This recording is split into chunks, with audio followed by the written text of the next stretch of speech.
Mes chers amis, nous nous retrouvons pour un nouveau partage sur YouTube. Nous sommes aujourd'hui Yudalet Elul, 14 Elul, 5784. Nous sommes la semaine de la Paracha Kitavo. Nous lirons Pirkei Avot, Maxime de nos Pères, chapitres 3 et 4. Et de vous souhaiter déjà, d'ores et déjà, les Shana Tova Mtuka, une excellente et douce année. Nous allons, afin de réveiller les 10 forces de l'âme, sonner le shofar, Tashra Tashat Tarat, les 10 sons du shofar, du mois d'Elul.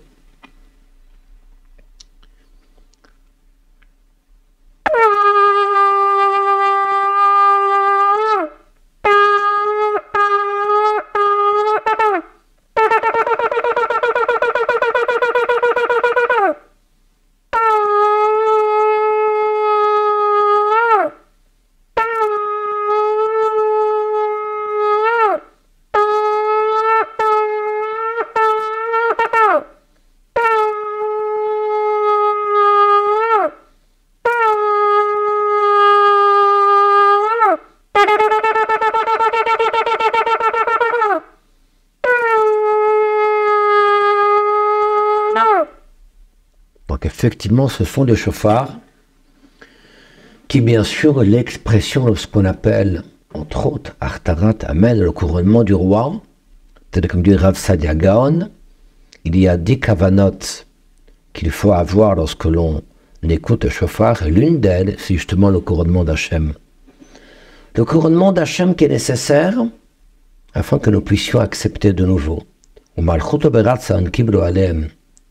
La royauté d'Hachem ne peut pas être acceptée mitor kfiya, sous la contrainte. Elle doit être acceptée beratson.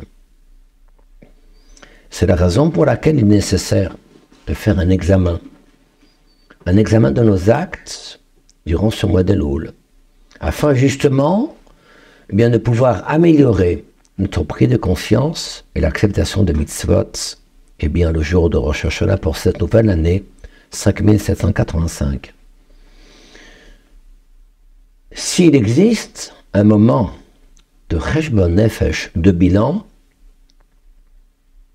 ce bilan doit être fait une fois par jour, avant Kriyat Shema Lamita, avant d'aller dormir. Pendant la semaine, ce bilan doit être fait jeudi soir. Pendant le mois, ce bilan doit être fait la veille de Rosh Chodesh. Et pendant l'année, ce bilan doit être réalisé au dernier mois de l'année, durant le mois d'Elul. Pendant le mois d'Elul, si je n'ai pas fait encore ce bilan de l'année, de ce que j'ai fait, de ce que j'ai peut-être bien fait, mal fait, j'ai la période Eslichot pour faire encore ce bilan. Bien que la période Eslichot est une période de tchouva, de retour à Hachem, mais nous pouvons encore exploiter ces moments de Slichot pour ce Cheshbon Nefesh, ce bilan. Et c'est la raison pour laquelle on va essayer ensemble aujourd'hui de nous interroger sur cette façon de faire le bilan. Doit-on mettre en avant nos chisronot? Doit-on mettre en avant les défauts, ce qu'on n'a pas fait cette année? Ou doit-on mettre en avant ce qu'on a fait? Je ne dis pas de ne pas parler de ce qu'on n'a pas fait. Ma'ala b'chisaron, qualité et défaut, ceci est exact.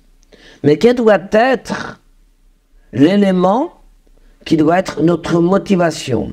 Est-ce les manquements de cette année? Il faut commencer avec cela. Ou est-ce ce qu'on a fait de positif cette année? Permettez-moi ici, pour répondre à cette question, de pouvoir avoir une lecture sur la paracha de cette semaine, paracha Kitavo.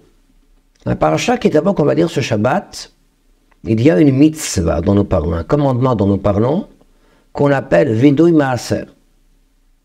Que veut dire Vidui Maaser? C'est le repentir de la dîme.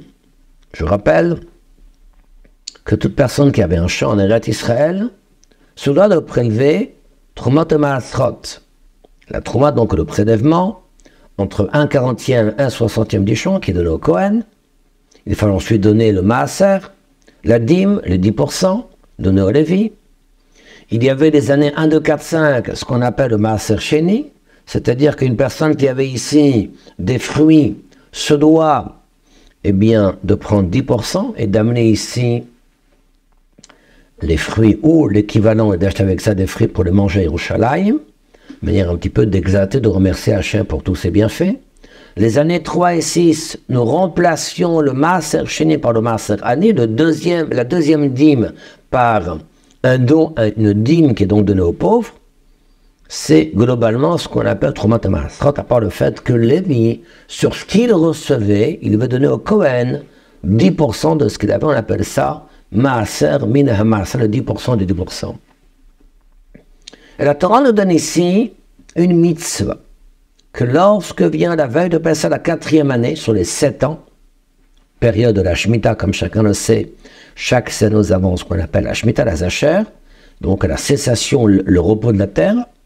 Donc, arrivé la veille de Pessah, la 4e année, ainsi que la veille de Pessah, la 7e année, il fallait faire ce qu'on appelle le Biour. Zman Biour. Qu'en appelle-t-on le Biour? Le Biour, ça veut dire, nous devions ici nous détacher et ne plus posséder Trumot et Maasrot, donc ces prélèvements, à la maison, et le donner à qui de droit. Donc, non seulement de l'année en cours, mais si quelqu'un, comme Rachid le rapporte, n'a pas offert, n'a pas apporté Trumot et Maasrot, ces prélèvements les années qui ont la deuxième ou la première ou la deuxième année, il avait encore jusqu'à la 4e année pour donc apporter et offrir ce qu'il manquait. Et lorsqu'il devait ici apporter, se défaire donc de ses obligations, il devait réciter un vidouille. Un vidouille, c'est une supplication. Mais regardez un peu ce texte du vidouille. Biarti akodesh min habayit, vegam netativ la levi la ger diatov el almana, kechad mitzvatecha asher tzivitani, lo avarti mitzvatecha v'lo shacharti. Asiti kechad asher tzivitani. La Torah nous dit que, à travers ce texte, l'homme dit, Asiti kechad asher tzivitani. J'ai fait tel que tu m'as demandé. Et donc, je n'ai pas manqué à mon travail. Je n'ai pas manqué à mes responsabilités. Excusez-moi. Mais quelle sorte de vidouille est-ce? Un vidouille est une repentance. Une personne qui dit, peut-être j'ai un manquement, quelque chose que je n'ai pas fait. Et maintenant, je vais maintenant compléter, parfaire, ce qui me manque. Donc, une personne qui n'a pas apporté, qui n'a pas offert Trumot et Maasrot, les prélèvements nécessaires les premières années, lorsque vient la 4e année, il faut non seulement qu'il donne Trumot et Maaser de l'année en cours, mais le cas échéant des années qui ont précédé. On appelle ça le biour. Il faut se défaire. On ne peut plus posséder Trumot et Maasrot à la veille de payer sa 4e année qui ne m'appartiennent pas. C'est-à-dire que tu étais censé le faire en son temps. Et donc tu n'as pas fait. Tu étais censé, pour les précédentes productions, immédiatement prélever et donner à qui de droit de suite. Donc il aurait été peut-être nécessaire à ce que la Torah, dans ce texte de vidouille, dans ce texte de supplication, de repentance, rappelle le fait que ce balabaï, ce propriétaire d'un terrain, n'a pas donné, je n'ai pas fait ce qu'il fallait faire, et maintenant j'ai complété mon travail. Or la Torah n'avait pas du tout l'accent sur un manquement quelconque. La Torah dit à Siti kechad asher tzivitani. L'homme s'exprime à Hachem et dit, j'ai fait exactement ce que tu m'as demandé. Donc, aucun manquement de sa part. J'appellerais ça davantage non pas une période de supplication, de repentance, mais davantage une autosatisfaction. C'est se conforter quelque part dans ce qu'on est en train de faire. Imaginez quelqu'un qui vient le jour du Yom Kippour, et ses supplications sont, Hachem, j'ai fait tout ce que tu m'as demandé. Je suis un homme parfait, excellent, je jure exactitude, je prie tous les jours, je fais tout ce qu'il y a à faire. Voilà, ça c'est ma repentance. C'est ta repentance. Hachamno, bagano, gazano, alchet shechatano. Tu dis ce que tu n'as pas fait, ce que tu as manqué dans le respect des parents, dans toutes les choses, tout ce que nos maîtres décrivent dans cette aide de supplication. avec tout de même une connotation d'une chose. Oui, je veux parfaire et compléter ce qui n'a pas été fait. Il y avait un manquement à la base. Quelle est l'idée? Eh bien, l'idée est la suivante. C'est ce qu'on appelle Akara Bemaalot Atzmo. Traduction, la reconnaissance de ses qualités.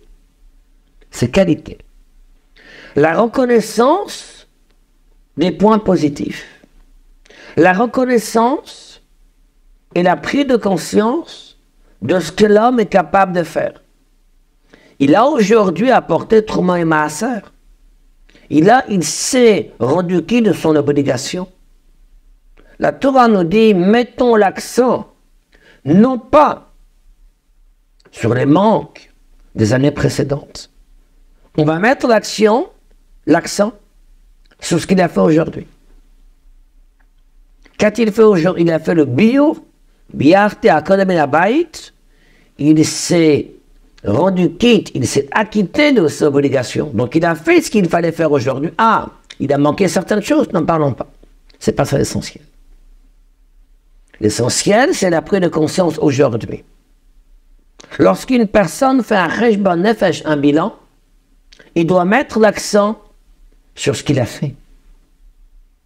Et non pas sur ce qu'il n'a pas fait. Excusez-moi. Je ne vais pas dire qu'il ne va pas du tout parler de ce qu'il n'a pas fait. Il va en parler, mais en second plan. Et le point principal qui va motiver la personne sera de dire, voilà ce que j'ai fait. C'est ce que tu as fait cette année, tu peux le refaire l'année prochaine. Et encore mieux. Automatiquement, d'une manière ou d'une autre, ça va un petit peu affaiblir tes manquements.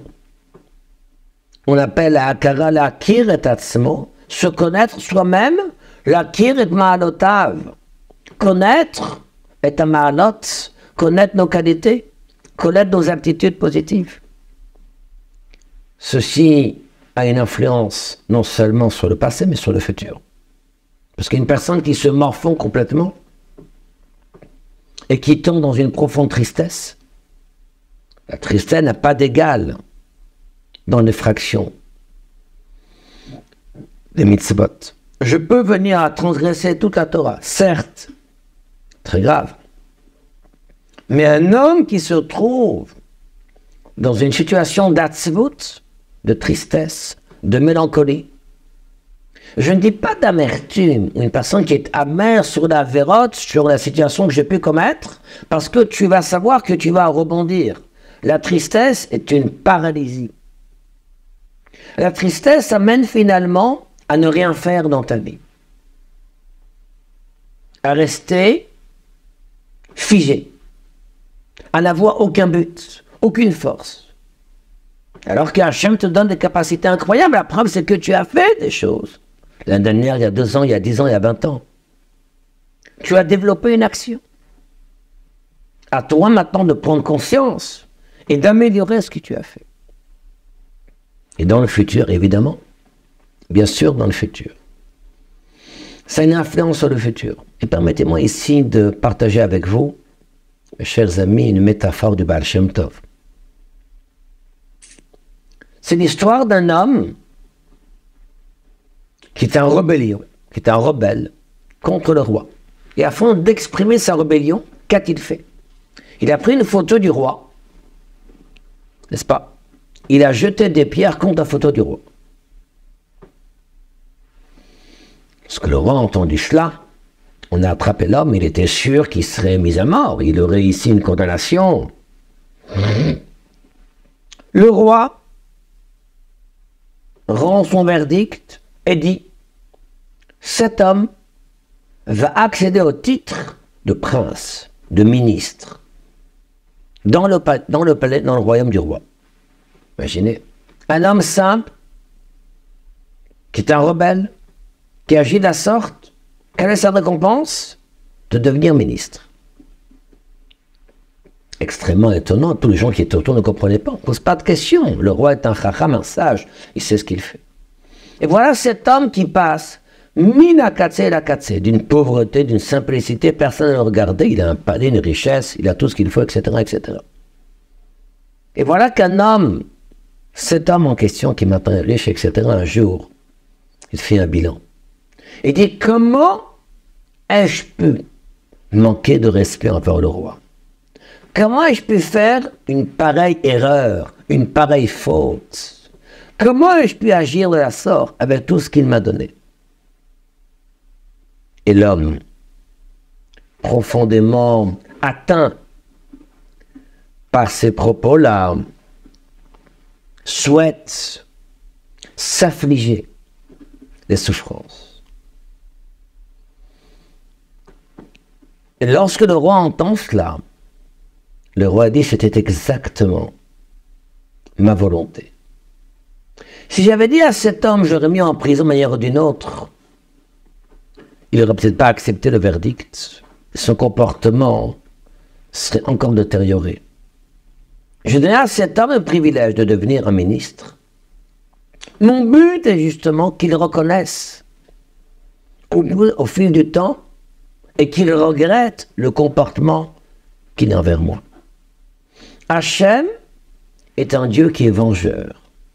El Nekamot Hachem, El Nekamot Ophir, qui s'exprime par sa vengeance. De quelle vengeance parlons-nous? Est-ce que Hachem va-t-il attendre qu'une personne transgresse Torah mitzvot pour l'emmener au Guinam, à l'enfer? Non. Hachem se venge d'une personne qui n'a pas fait Torah mitzvot par le fait de lui octroyer toutes les bontés qu'il a. Ça paraît étonnant. Vous connaissez beaucoup de gens, vous êtes dans une société où vous allez faire n'importe quoi et le patron de la boîte, il va vous récompenser. Ça, c'est Bassar Vadam, c'est un homme de chair et de sang. Hachem, c'est différent. Malach, le roi des rois. Et dans quel but est-ce qu'Hachem il récompense? Il récompense afin que justement l'homme, il prenne conscience par lui-même du comportement néfaste qu'il a eu et qu'il regrette ses actes. Et je pense que c'est exactement cela qu'il faut retenir. Il faut retenir ce qu'Hachem nous donne. La vie, la santé, la volonté d'avancer, les capacités intellectuelles, l'altruisme, la générosité, capacité d'apprendre, de partager, de dialoguer, d'aller de l'avant, de faire, de s'approfondir, d'aimer autrui. La mitzvah d'Avat Israël, et toutes les mitzvot que l'on fait, d'abnégation, de l'altruisme, de don de sa personne. Voilà ce qu'il faut retenir. Ça, c'est une manière autre de parler de Teshuvah, et qu'Hachem fasse, et bien que nous puissions, durant ces quelques jours qui nous restent durant le mois d'Elul, ces 16 jours, avoir un regard différent sur notre personne, sur nos valeurs, mettre en exergue les qualités que nous avons. Je suis sûr et certain qu'Hachem acceptera notre tchouva, notre pardon, et nous accordera une ktiva vechatima tova, une excellente et douce année. À très bientôt.